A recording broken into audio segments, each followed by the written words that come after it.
Hey guys, Aiden Jenkins here, AJ here, and today I will be doing a movie review of the 2025 movie Weapons. Weapons is a movie that I was already interested in with the first trailer that had came out. I thought, hey, this is a good premise for a movie. I thought this was going to be really, really cool. And I watched it yesterday for the first time. It's solid. It's a good movie. So the premise of this movie, it starts off with 17 kids are missing from a classroom with only one that is actually not missing. This kid, spoiler alert, is connected to the reason on why these 17 kids are missing, and which you find out later in the movie. The main teacher of this film is Justine. Justine is the teacher of the classroom of those 17 kids who went missing. So, going further within this movie, the parents blame her, which I can kind of understand because, like, she's the teacher that's connected to them.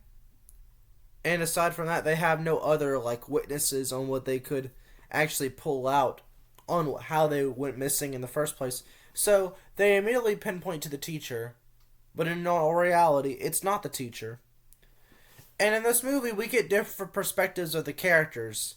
We get Justine, we get Paul, we get Marcus, we get James, who's like this druggy type character that's trying to make like money and things of that sort. Even went out of his way to steal out of a car and sell it to a pawn shop, which failed horrifically because they didn't want it at all. They weren't willing to make. They weren't willing to take any money for it. But this movie's around 2 hours and 5 minutes. 2 hours and 5 minutes of screen time, and I feel like every single shot of this movie plays out perfectly. It doesn't get stale. It doesn't get boring.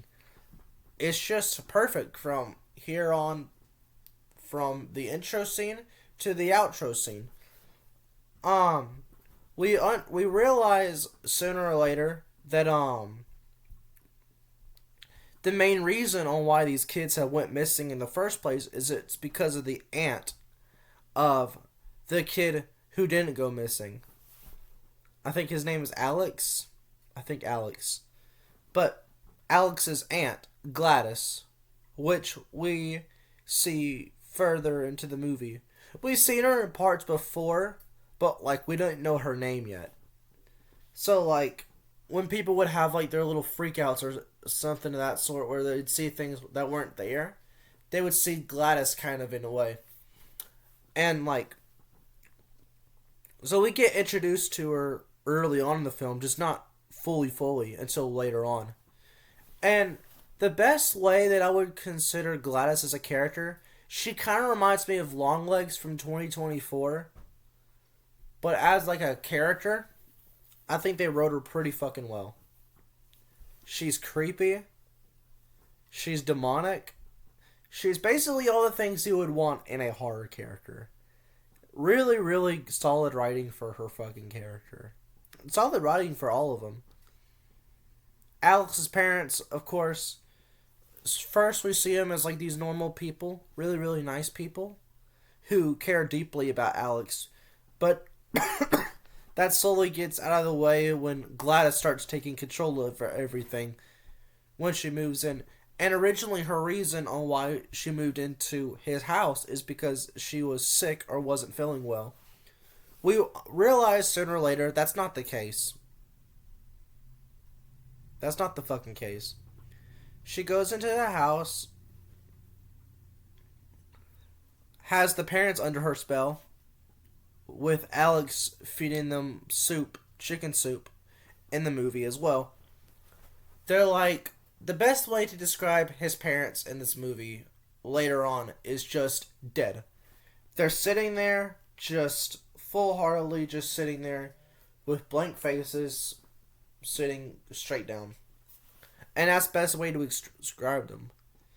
There's one scene where Gladys is shoving a fork into their cheek right here, which causes a bunch of like fucking like stab marks almost in a way. So James was the first one to report that the kids had went missing, with them being under the basement. And originally, when Paul saw him the second time, he was going to arrest him because he thought that he was going to break in and enter with what he was doing with an earlier scene. Then we realized that no, that's not what he was trying to do. He was trying to tell him about the 17 missing kids. And for James, this wasn't because he cared about the kids. It was because he cared about the $50,000 reward that came with it. Which, to be honest, I kind of don't blame him. It's $50,000. Who's going to fucking turn that down? But, going further within that, Paul realizes that the kids are under the basement. He goes to check out the house. He's then under Gladys's spell, and is kind of and has like that dead persona as well. Kind of violent in a way, where in a later scene he tries to kill Justine, not because he wants to, but because he's trapped under a voodoo spell by Gladys. Gladys, how she was able to get the 17 kids is she had Alex go to his school and get a personified object from every single kid in that classroom, and what she does. And then she uses it for her own voodoo spells. Mixtures it all up and is able to trap the 17 kids. How Gladys dies, Alex finds a way. What he does is he basically uses some of her rituals that he's seen her do.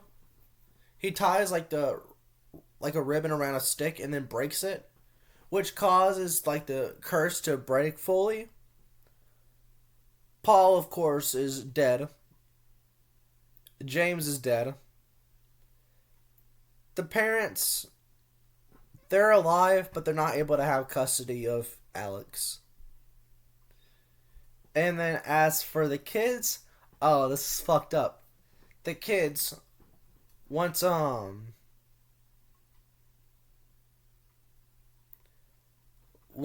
Alex breaks the thing, they start running after Gladys and then eat her.